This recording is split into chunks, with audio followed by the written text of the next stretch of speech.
আসসালামু আলাইকুম। সবাই কেমন আছেন? আশা করি মহান আল্লাহ তাআলার রহমতে যে যেখানে আছেন সুস্থ আছেন, ভালো আছেন। আজকে আপনাদের মধ্যে আরেকটি ভিডিও নিয়ে আসলাম প্রিপেড মিটার সম্পর্কে। আর আজকের ভিডিওটি হচ্ছে প্রিপেড মিটারে কীভাবে টাকা রিচার্জ করতে হয়। তো ভিউয়ার্স দেখতে থাকুন আজকের ভিডিওটি। যারা নতুন গ্রাহক রয়েছেন প্রিপেড মিটারের, ভাবতেছেন কীভাবে টাকা রিচার্জ করতে হয়, ভিডিওটি তাদের জন্য উপকারে আসবে।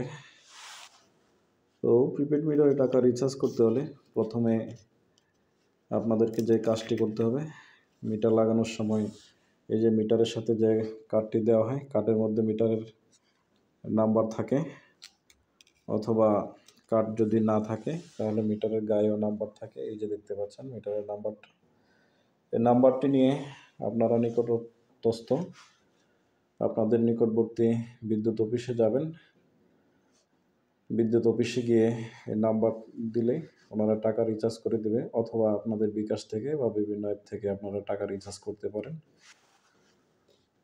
তো নাম্বারটি দেওয়ার পরে টাকা রিচার্জ করার পরে আপনাদেরকে এই যে এরকম একটি টোকেন দিবে।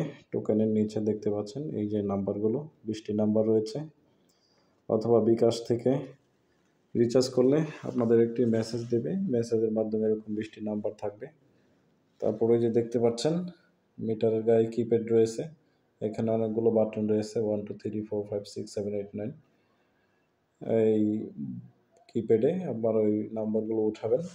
উঠানোর পরে টোকেনের যে নিচে 20টি নাম্বার রয়েছে, নাম্বারগুলো উঠাবেন। ওঠানোর পরে নীল বাটনে চাপ দেবেন, তাহলে দেখতে পাবেন আপনাদের মিটারে টাকা রিচার্জ হয়ে গেছে।